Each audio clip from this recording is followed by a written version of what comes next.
Good evening, esteemed guests, and welcome to the Arcadia Alumni Roundtable Talk, Gilda Promised Me.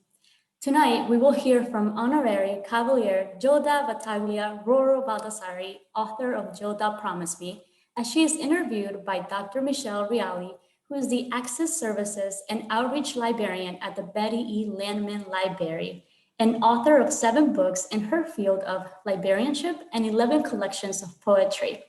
Tonight, we will learn about Gilda's life story as she uncovers and discusses major themes from her memoir, Gilda Promised Me. During this session, we ask the audience to submit their questions at any time using the question and answer feature available at the bottom of your screen. Thank you once again for joining us tonight. And without further ado, I would like to introduce Honorary Cavalier Gilda Battaglia Rorro Baldassari and Dr. Michelle Reali.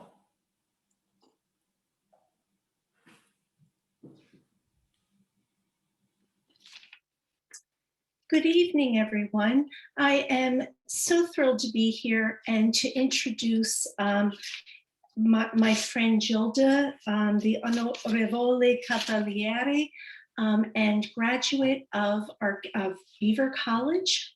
So welcome, Arcadia friends and family and friends from around the world. We're so happy to have you here. I am very anxious to begin asking Gilda some questions about her book, Gilda Promised Me, and about aspects of her education. So Gilda, why don't we get started? Why don't you tell us a little bit about yourself and how you were introduced to Beaver College?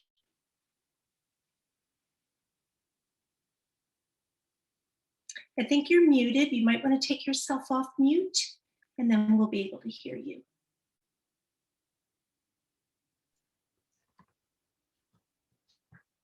May I begin now? May, thank you. Grazie Michelle e buonasera a tutti gli amici in Italia soprattutto perché questo è mezzanotte. Grazie per essere venuti. I want to thank everyone in Italy for coming. It is midnight for them and I appreciate their dedication very much.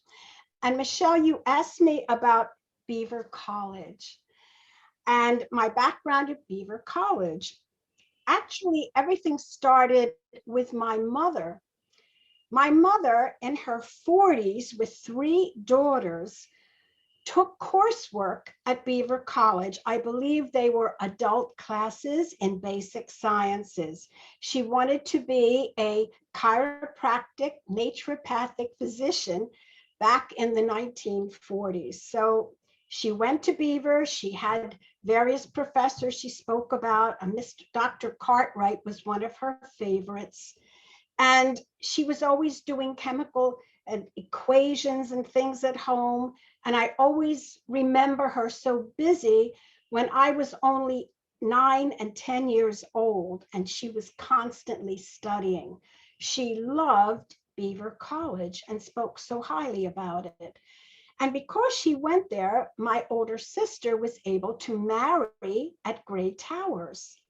And I was 15 years old when she was married. And I remember the grand staircase and the reception in the mirror room. And I was dazzled by the beauty of the castle. So needless to say, in 1957, I became a student at Beaver College. My younger sister, Victoria, came with me. She stayed the first year. Then she decided she wanted to go to school without me. So she went to University of Pennsylvania to finish. I stayed at Beaver. And I was very happy that I did because it was a wonderful decision. Would you like me to speak more of Beaver? I think everyone would love to hear about, so we know that your family was introduced you to Beaver College and they were very instrumental in keeping up a lot of excitement and inspiration for you to continue your studies. Were there any leaders at Beaver College at the time that you can remember that were very, very influential think all the teachers were influential, all the professors. My first day at the school, my sister and I met Dr. Cartwright and his wife. Dr. Cartwright was teaching chemistry. And we said to him, our mother came to Beaver College, and we told him who she was. And he said, oh, Mary Battaglia, she was the best student I ever had. So my sister and I looked at each other and said, uh-oh, we're in trouble now. We're going to have to live up to mom's reputation. But he was very cordial, and his wife became my Spanish teacher. She and a Dr. Suarez, and I was really majoring in French at the time. And Dr. Prue was there, and she was very supportive. My book is really based on a promise. When we talk of leaders, it was based on a promise I had made to Eugenio Maria Giuseppe Pacelli, otherwise known as Pope Pius XII, in 1951. My family and I had an audience with His Holiness in Castel Gandolfo in Italy. He asked me if I spoke Italian. And I said, no, Your Holiness, I'm American. And he said, ah, che peccato, what a shame. He said, Gilda, promise me. Would you promise me something? So how are you not going to promise the Pope? He said, promise me, and I'll never forget the words. When you return to your marvelous country across the ocean, promise me you will learn to speak Italian and never forget your Italian forebears. To make that promise, I had to learn to speak Italian, but they did not teach it in school in Philadelphia, where I was living in Germantown. So I said, I'll study Spanish, teach myself Italian someday. When I got to Beaver, I was wondering if I could possibly requisition a course in Italian. And Dr. Prue was so wonderful, she let me do that. And that course really helped change the course of my life. So many things happened because of that. And you have to read the book to hear more, but it really was a wonderful experience. The most wonderful part is that I bonded with relations in Italy. I eventually became the vice consul, the honorary vice consul for Italy. That would not have happened if I did not go to a forward-thinking school like Beaver College that allowed me to requisition that course. So I want to thank Dr. Prue and all the leaders at the school that really guided me. They took a personal interest in everything I did. Even when I graduated from Beaver, eventually I had been a teacher of Spanish on television for the tri-state area. And Mrs. Cartwright called me at home after my first class and told me that she really enjoyed it and she critiqued what I had done. And I was amazed. And they said, we have nominated you to get an award for Outstanding Young Woman of America. I didn't even know there was that award, but they just took such an interest in their students going to the school and those who had graduated from it. It was like a family.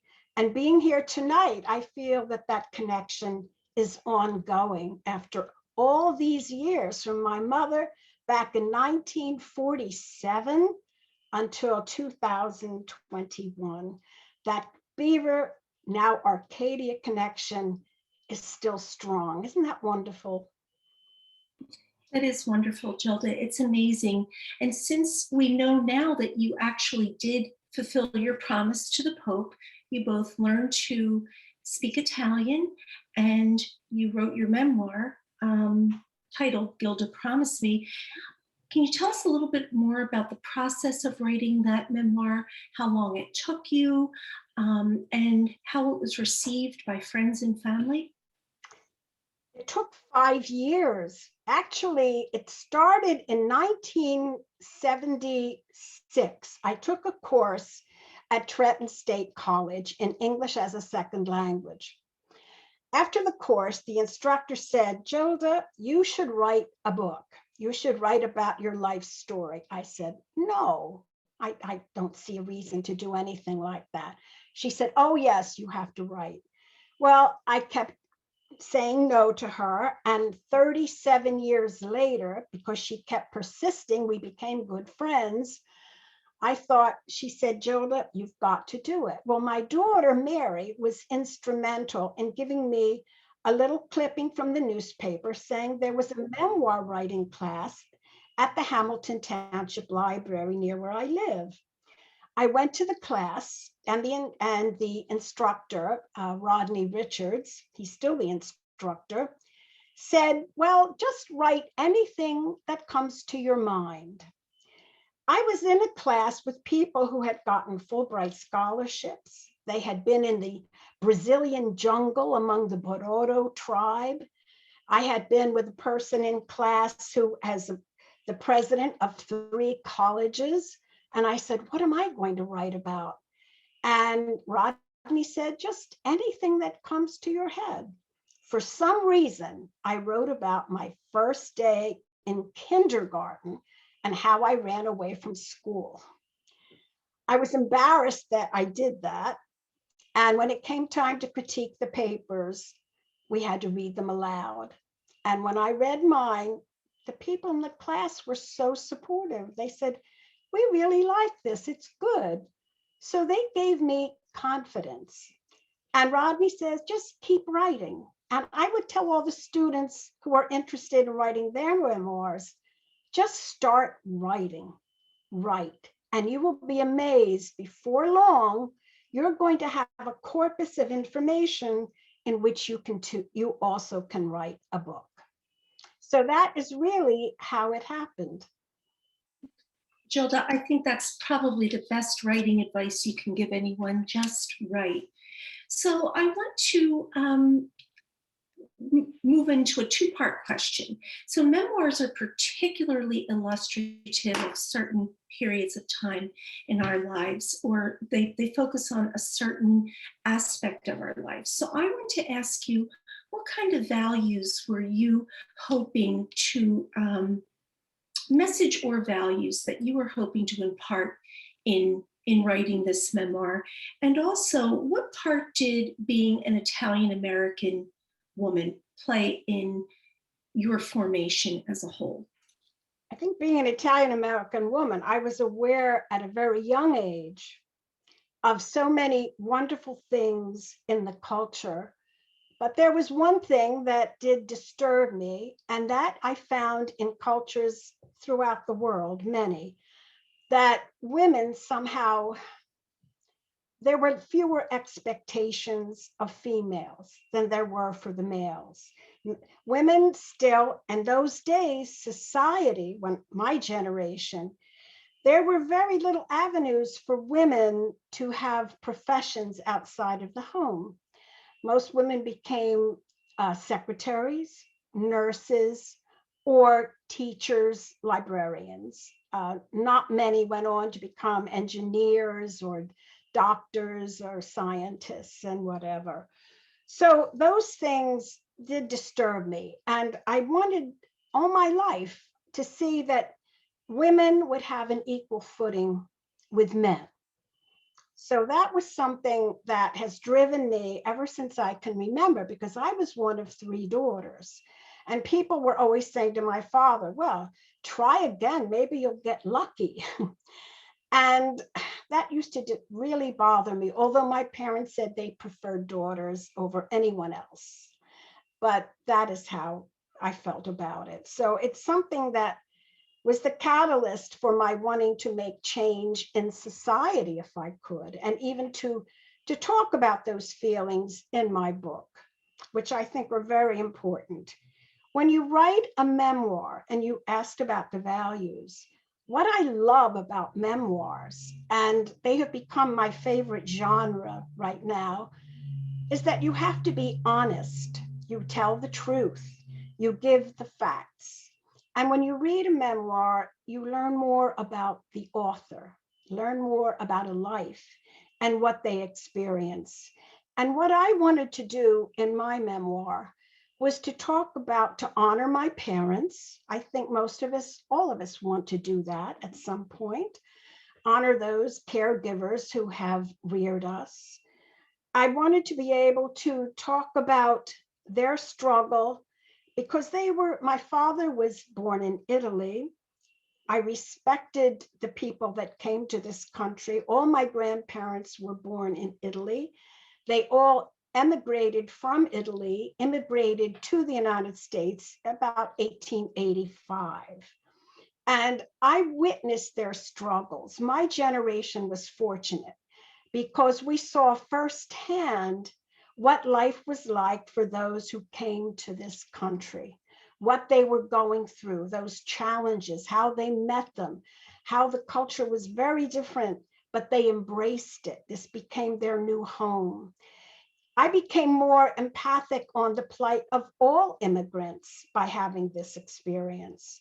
So I wanted to do those things. I thought it was very important to be able to codify and give anecdotal information about their experience that you're not going to find in most textbooks or any other type of literature. So I wanted to share that with people. I think it's so important that their story and their voice be heard. And also, because in those times, it was so difficult, people were just trying to survive.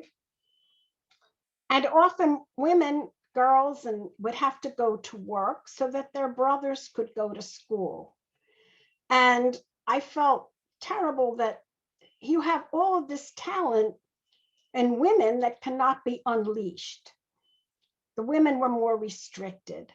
And I wanted to expose that as well. And I was very, very impressed by women who had overcome those restrictions. Thank you, Gilda. I have no doubt that women who have read your memoir or have worked with you or have been taught by you in any capacity have been uplifted by you and your experiences. So thank you for that. Well, my next question is going to talk about the opportunities and doors that you've had open for yourself because of your time abroad. Can you talk about some of these opportunities, particularly around your modeling and television career? When I was at Beaver, it was very traditional, but it was all very progressive. In my senior year, I finished my junior year, they were advertising on the bulletin board a scholarship at the Universidad Nacional Autónoma de México, the National University of Mexico. I got the scholarship and my parents said, I'll let you go. And Beaver was wonderful. The teachers and all were supportive. They helped me make sure that I had gotten the scholarship. When I went to Mexico, I was not at all prepared for what happened. It was absolutely the most unbelievable experience. And rather than talk about it, I'm going to show you a few things. I was there, after the summer school, I said, there is so much to learn here. Is there any way I could extend my stay for the first semester of my senior year before graduating in June? And the instructor said at Beaver, we're going to do that for you. So I was at the university as a student. This is a magazine cover. This is the original. It is 61 years old. It's called Impacto. This was my first magazine cover. That was in 1960. And Impacto was equivalent to Life magazine in the United States. Now, many of your students may not have heard of Life magazine, but it was a major one in the United States. I stayed longer and I got on this magazine cover a second time, which was amazing. I went to the Acapulco Film Festival as an interpreter. I was hired to go as an interpreter. My first person to interview, and they asked me to interview Pablo Casals, the world famous cellist. He had just played at the White House for the Kennedys, and it was in all the television, newspapers. It was a sensation that Pablo Casals, this magnificent cellist, had performed at the White House. So I was in Acapulco going to interview him, and I thought, oh my gosh, I'm just a student. He's not going to want to talk to me. This man is so famous. And he was there with his young wife. I went, I was nervous, and I sat down. I said, I have to sound intelligent. So I asked him like who his favorite composers were or some question. And he said, oh, no, please. He said, a lovely young lady like you, I don't want to talk about myself. I want to ask about your life. What are your hopes? What are your dreams? Sit down, let us talk. And then he said something. He was so vibrant, so full of life. And he had married a woman 60 years younger. She had been his student. I used to see them on television and in the newsreels. And I thought, a woman so much younger than he, I mean, but I could see that she adored him. He was so full of life, and he wrote something beautiful. I'm just going to read one little passage from my book of when I met Pablo Casals.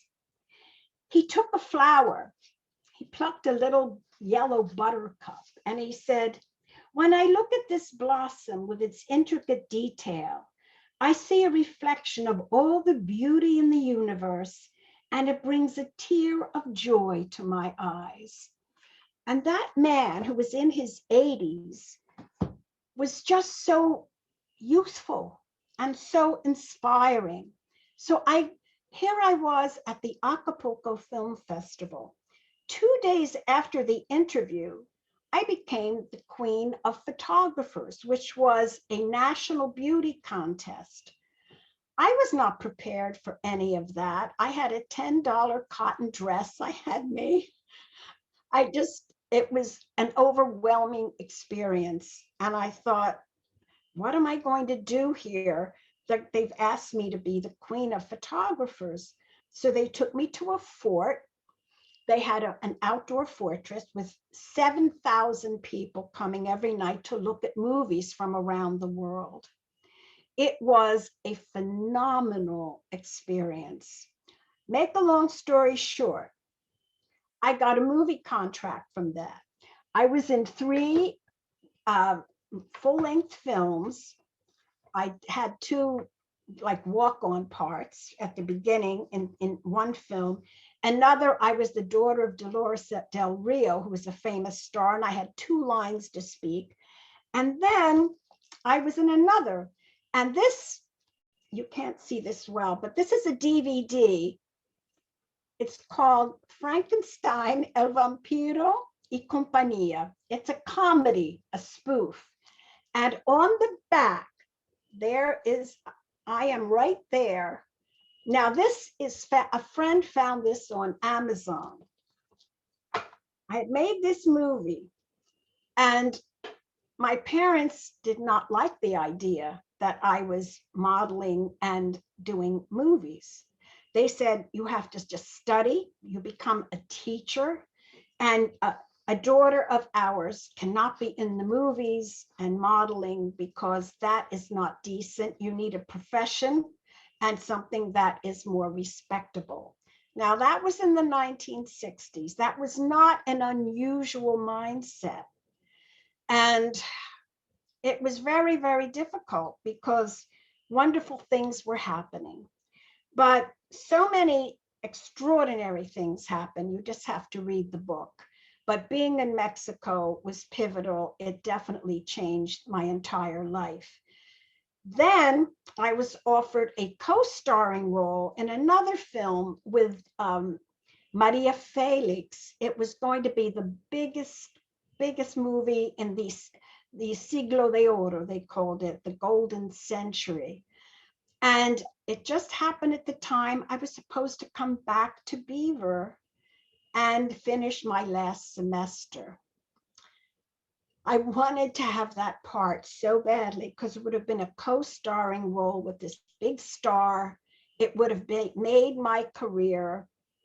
My parents came to Mexico. They were not happy about it.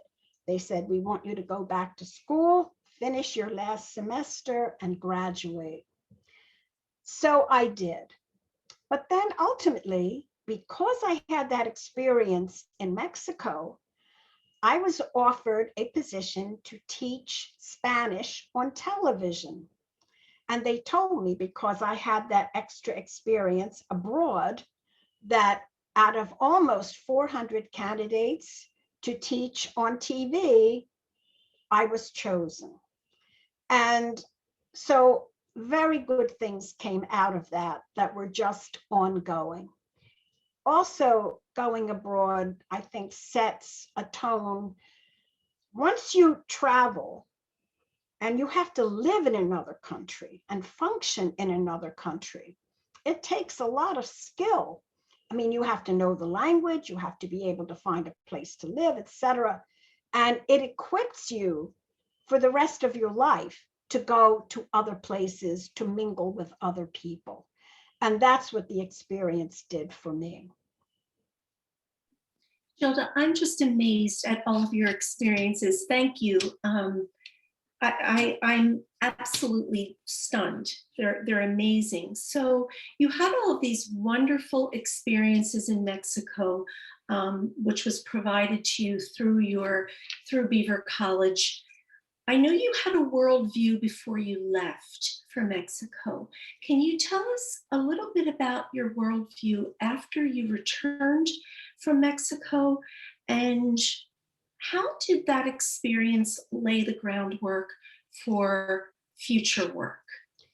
When you work, when you live among other people, first of all, you see there's so many similarities among all people. All human beings share universal similarities, but there are other worldviews. Everybody brings a different point of view to the table, the different cultures. Mexico, when I was there, was more restrictive toward women than even I experienced in the United States. A woman who was in the movies, they thought was not the same as a woman who was teaching. They shared the same perspective that my family did. And I noticed that.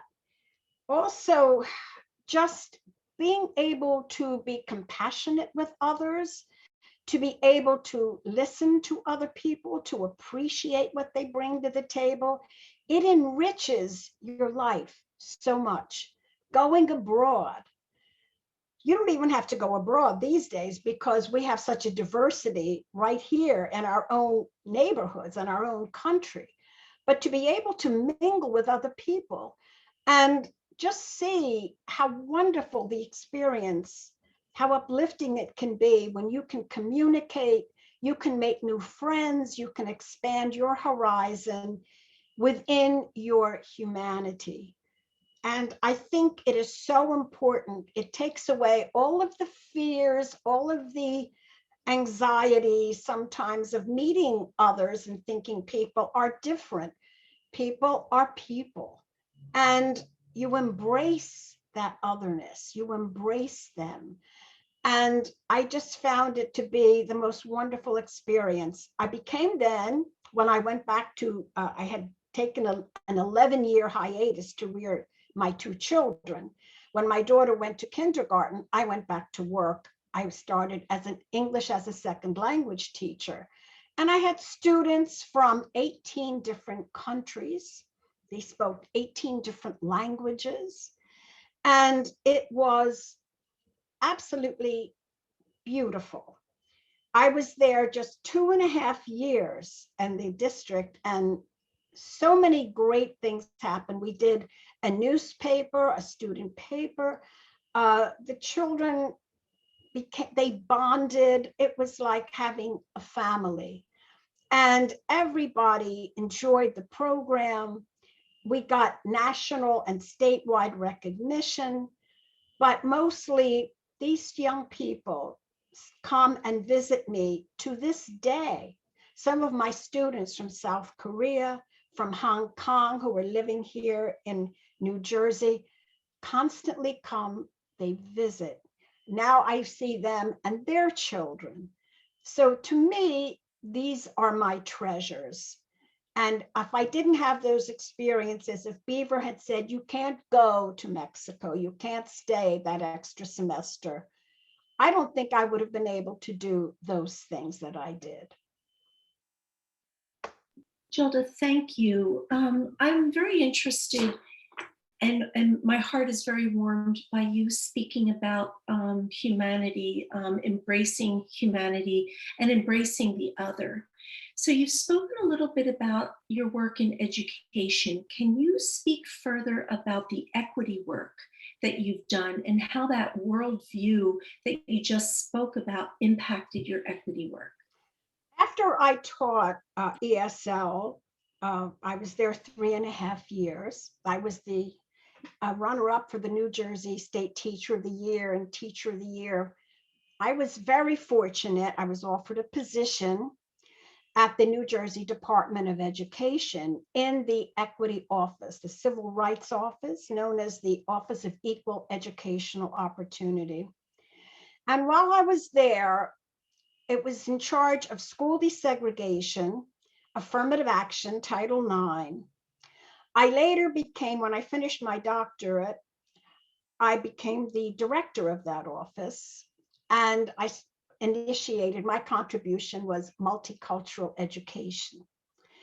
So I actually felt I could make a difference. And we changed the New Jersey Administrative Code 6:4, which was for anti-discrimination. We changed it in many ways. One was we added, they said you cannot discriminate according to race, gender, or national origin. We added sexual orientation. That's something that had not been in the code. So you could not discriminate against children that had a different sexual orientation. That was a big leap in those days. I'm talking now in the 1980s. Also, when I was at the Department of Education, I was sent to Haiti. I worked with Haitian students, and I was very instrumental in setting up teacher and student exchanges between Haiti and New Jersey. New Jersey was the partner state to the country of Haiti. I didn't know that. So I went to Haiti 3 times, and we had wonderful exchanges, beautiful programs. And we put in the administrative code that you could not discriminate against Haitian students, because in the 1980s, they had boat flows of Haitians coming to this country. And many of those boats had capsized.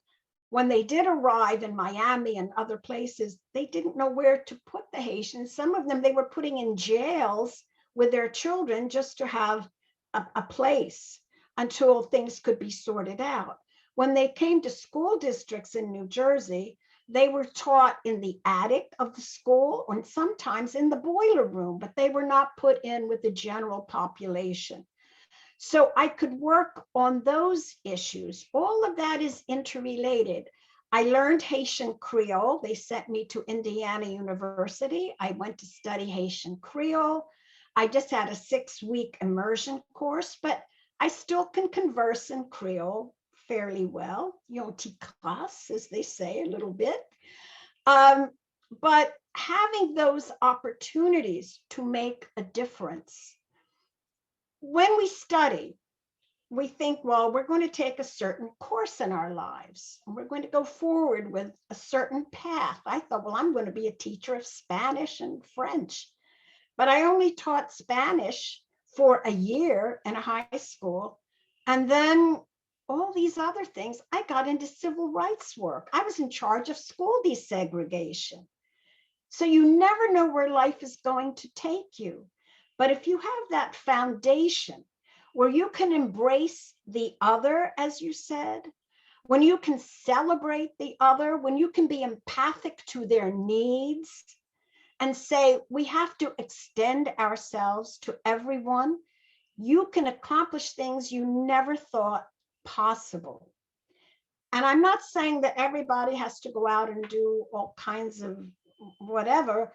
If you just become a loving, compassionate, caring person, you are already making a tremendous difference in this world. So I could go on and on with what we've done with equity, but I had left the Department of Ed. I was assistant superintendent in the Trenton School District. When I retired from there, I became the honorary vice consul for Italy. That has been so wonderful. I have done that for 23 years. And working with Italians who suffered great discrimination in this country when they first came was one of the greatest joys I have ever had. Being able to go to Italy in my consular capacity and as a guest at my wonderful relations, beautiful spa in Margherita di Savoia, to go to the town where my father was born, it was just something overwhelming.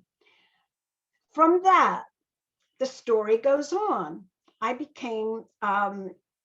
worked with the New Jersey the New Jersey Heritage Commission, the Italian Heritage Commission in 2003.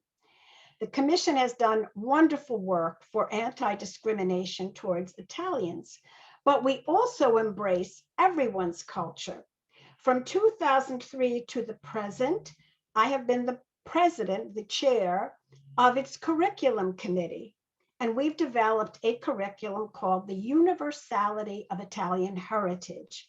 So we look at Italian heritage in all of our lessons, and we can expand on them to include the cultures of everyone. So we work at the Department of Education. We are housed there in New Jersey. And all of our work, I told them it has to be for anti-discrimination and education of all people. We have many lessons and you're welcome to see them on our website. It's NJ Italian Heritage.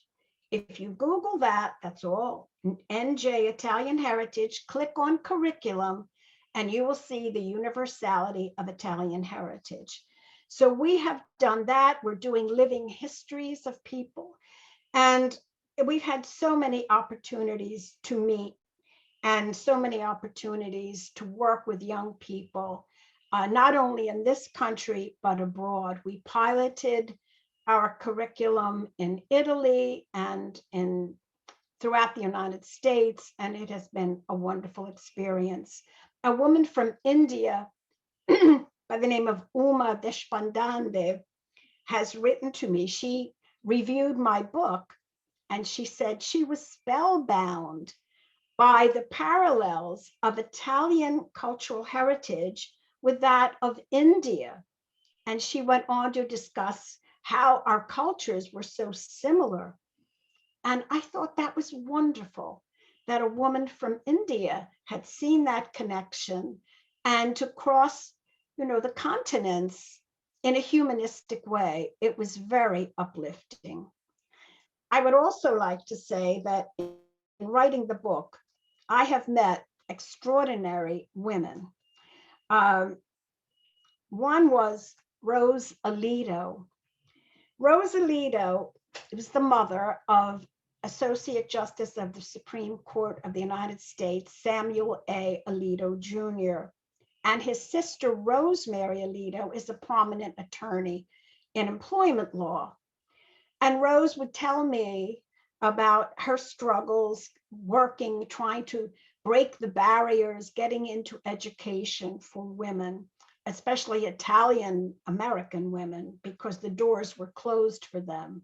But she broke those barriers. She was a trailblazer. And I also was very privileged to meet Ruth Bader Ginsburg. and we were at an affair, and she had said once, and I admired her so much for making this comment, that when a baby is born, she's hoping the parents will be as happy if it's a girl as when it's a boy. And I thought she said it all. These women thinking of equity, they have made such a difference. And the students at Arcadia, I'm sure, are going forth and they're going to be making a difference. So I did want to mention that. It was such a privilege to meet those women, to interact with them, and just to say there's so many possibilities that we can all work together to make things better for everyone. Unleashing the power of women has really makes the world a better place for everybody. I definitely have to agree with you, Gilda. Thank you for that statement. It's very important and it's very impactful, especially for our students who are still in formation and maybe watching this. I think it's important, something important to say. I'm going to ask you the last question that I have to ask you, and then we have some questions from the audience that are really actually very wonderful questions as I'm looking at them. So Gilda, many students, alumni, and friends are joining in live from around the world. They're doing what around the world? They're joining, they're watching you. Oh. I'm wearing the school colors. I'm wearing Beaver Yes, College. you are. They're lovely. And I've got my pin, my golden disc. I'm so proud of this. This came after the book in 2012, but I am so proud of this. I have everything in a nice little glass case at home. So you look absolutely lovely. Would you be able to offer some advice to those who are considering traveling abroad, writing a memoir, and delving into working for the common good in an increasingly troubled world? That's true. Well, I'm very impressed that Arcadia University ranks so high in providing students unique opportunities to study abroad. And I think President Nair's leadership is truly noteworthy there. And traveling has enriched my life and has given me perspectives of diverse cultures that I would never have otherwise. Traveling, you expand your knowledge and educating you regarding matters of the world. So pursue your dreams, draw upon your inner strength to realize your goals, because you have the power to make a difference in this world. Beaver College helped shape my personal and professional life. So I urge all of the current students to take advantage of the opportunities Arcadia has to offer. Beaver gave them to me, Arcadia is giving them to you. Go out, explore. And there was a saying by a rabbi, Herschel, his name was Joshua Herschel, and he said, be amazed at life. Every day, be amazed. This is such a phenomenal experience to be alive and to appreciate what is around us and for us to appreciate one another. It is truly amazing. As regarding writing a memoir, as I said before, start writing. It is good always to think, where do I want to start and where do I want to finish? Mine spans many years, but a memoir can be an encounter. It can be a thought. It doesn't matter, but write. It's so interesting. It brings back those exciting experiences you've had in life, whatever the experience. Some are painful, but write about them. It's therapeutic, it's uplifting, it's fun, and you relive these moments. I know when I was writing and I wrote something humorous. It was just, I was having such a good time recalling all those moments, all those people I interacted with, because tempus fugit, time passes, it's all fleeting. Calderón de la Barca, the famous Spanish writer, said, La vida es sueño, life is a dream. And when you get my age, I'll be 83 in 5 days. It is a big dream, but it's like you blink and there you are. And you say, where did it all go?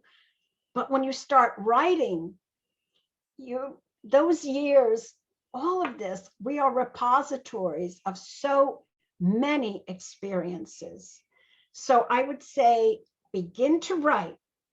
Leonardo da Vinci always had a little notepad and a pencil. And wherever he went, he would write down thoughts, new words, how birds flew, how petals opened. He would always take notes. And we have a lesson on that called curiosità, curiosity. And I would say, take a notebook, because thoughts will come to you. Write them down. Sometimes in the middle of the night they come. Write them down. Let your thoughts be there. When I finished my book, and Michelle, you know this, you have an online magazine, Ovunque Siamo, wherever we are, wherever we be. I had submitted some pieces to you for that. And I have been published in some other books too. And I'm going to have a piece come out with the ambassador of Italy to the Dominican Republic on immigration of Italians in the Philadelphia area. He asked me to write a piece on the Italians of Southern New Jersey. So I did. Once you start writing, you can continue writing. And I think it is a lifelong process and journey that will take you on adventures that are just exciting and wonderful. So please write. If that can stimulate anyone, I would say you should all join groups, join classes, you meet wonderful people, or if you prefer to just stay alone, whatever, but write. It'll happen. And then I want you to share what you've written with me, because I want to read your stories and your memoirs. That's what's really important to me.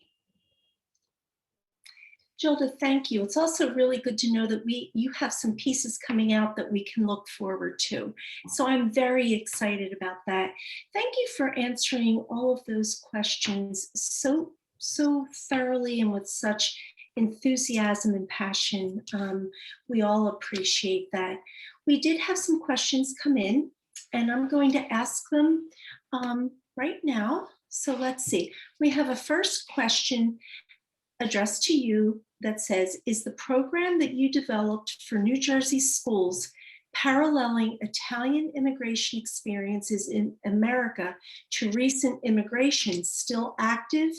If so, how could someone find out about it? Also, are you still affiliated with the New Jersey Italian Heritage Commission? Absolutely, we do that. And we were on television, the New Jersey Network, and we had a class on immigration, and the cameras went in and they were showing a teacher teaching the class. We show what Italians went through in the past and what immigrants are experiencing today, because those issues, you change the names and whatever, but the issues remain the same. You have people coming in and people who are going to be needing assistance, people who have to have that experience. So I would say, please look at our website, look at all of our lessons. What I'm asking for now as chair of the education committee of the curriculum committee, is that we videotape more teachers integrating these materials in their classrooms. We want to have a chronology of all of that and keep it at the Department of Education, but make it available to all school districts. And it's available to everyone free of charge right now. Just as I said, our website is NJ Italian Heritage. Robert DiBiase is our president, is our chairperson, and he has been wonderful in helping to disseminate these materials. So we work with great people, and we also collaborate with the Amistad Committee, which is for African Americans, and with the Genocide Holocaust Commission. And we do joint presentations. So we want to have more lessons now because of the COVID and virtual TV and Zoom and the others, to videotape more. We want to have a teacher and student representatives. If there's anyone from Arcadia University who would like to work with our commission, I know that we would be very happy to have them attend some of our meetings and what we are planning and the programs that we are doing. And if any of you would like to work on how you could integrate these materials within your classes at Arcadia, because legislation says that our curriculum is applicable for kindergarten through grade 16, which includes the undergraduate level. So we definitely would like to have involvement at Arcadia with our curriculum. Even though you're not in New Jersey, we reach out nationally and internationally. All you need is the interest. And I think you would find what we have to offer quite inspiring and academically enriching, and especially for anyone who wants to go into education at any level, any course, because we have lessons in math, science, art, music. There's so much, but you can see them all on that website. Thank you, Gilda. We have a few questions. Another question is, you reference Beaver College as a progressive institution. What do you mean by that, and why do you describe it that way? Actually, when I first went there, I thought it was very conventional. It was, how can I say, it was all women. Many of them didn't look like me. I had darker hair, etc. But then when they allowed me, when I matriculated, they let me go abroad. They let me requisition a course in Italian. They showed a personal interest in everything I was doing while I was in school and even when I left. I don't think many colleges or universities in the 60s were willing to do that and had that flexibility. So I think Beaver was a very special place. It was a Presbyterian school also at that time. Now, I don't know, I think it's probably more expansive with perhaps no religious affiliation, I don't know. But it was very Presbyterian, very task-oriented. It was no nonsense. The teachers would call on us. We'd have to stand up to recite sometimes in class. There was a lot of work, but I have to say, it prepared me academically so much for my graduate work, because to graduate from Beaver College, you had to have an 8-hour exam in your subject area. You had to pass a qualifying exam. And I had mine in Spanish. So my exam lasted 8.5 hours. I had to write everything in Spanish. And when I went to Rutgers University for my doctorate, people were saying, oh my gosh, they have a qualifying exam and it might even go on to 6 or 8 hours. Well, I said, so what? I've been through that already. It was not difficult. And even going for the GRE, I had people that were afraid to take that test because it was 3 hours. Well, at Beaver, we used to have midterms 6 hours a day for 2 days. 3 hours in the morning, 3 hours in the afternoon for 2 days. So I was used to all of that. Beaver really prepared me well for the future, academically, socially, and it expanded my worldview through permitting me to go abroad. Great, thank you, Gilda. We have another question. How did writing your experiences down, engaging in the rewrites, and these book chats impact your life perspective? Writing it and rewriting. I didn't do much rewriting. I was very fortunate because I had Supreme Court Justice Samuel Alito wrote the introduction to my book. So I am extremely proud of that. And I have some other scholars who wrote on the back cover. Writing it was more difficult than doing a doctoral dissertation. And I enjoyed writing the doctoral dissertation, but that was very challenging as well. But when you finish your doctoral dissertation, you're finished. It's going to go to the university library or other libraries. When you write a book today, you're expected to do your own marketing. You have a lot of companies that say, oh, and editors, we're going to market it for you. We're going to do this and we're going to do that for you.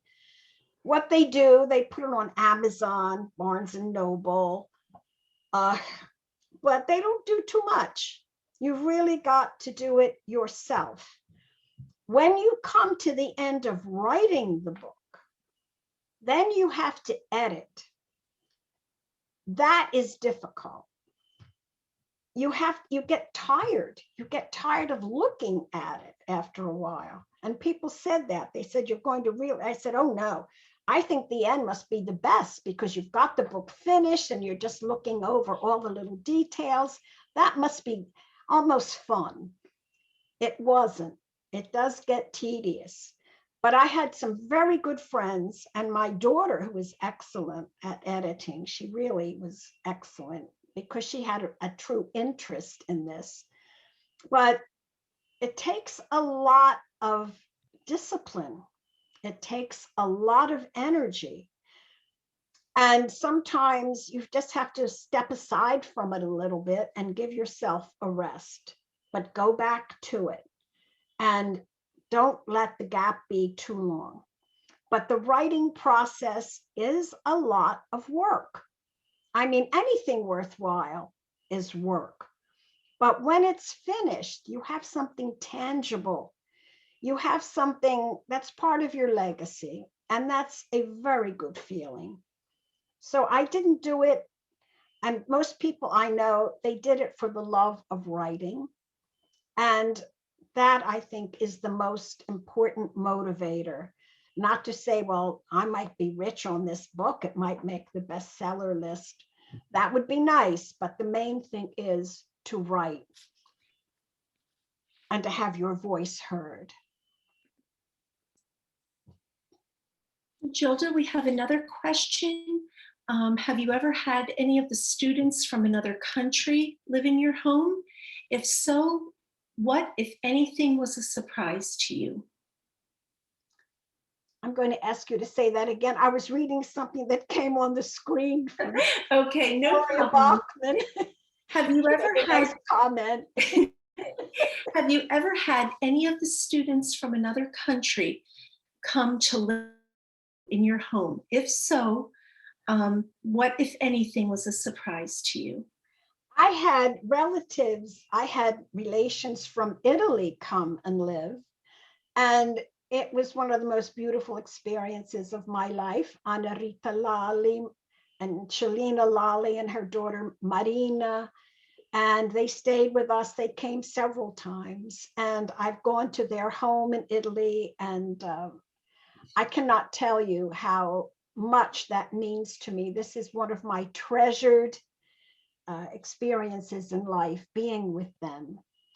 And it was so it was so wonderful being able to show them New Jersey and taking them to Washington and New York and being their guest in Italy. I mean, in Puglia, where they live, and in the town where my father was born, Margherita di Savoia. They have a beautiful hotel and spa there called the Grand Hotel Terme.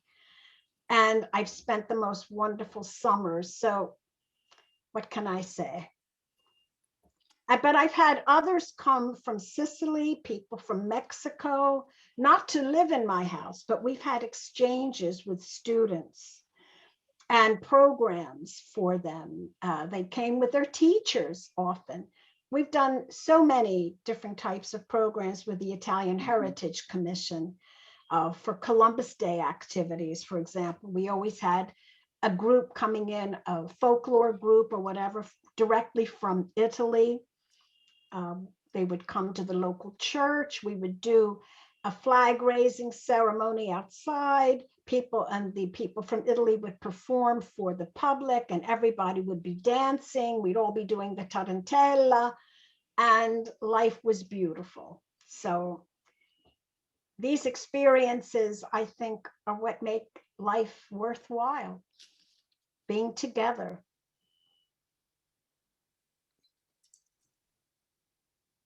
Gilda, thank you for answering all of our questions with such warmth and honesty and shedding light on your beautiful life. Thank you so much. Well, thank you for having me. You've all been amazing, and everyone at Arcadia is amazing, and all the people that came from Italy tonight are amazing too. So thank you for making this such a memorable experience to me. It's like coming back home, back to Beaver. So non ti scordare di me, as my daughter played Don't Forget Me, Beaver College or Arcadia. Grazie. Thank you.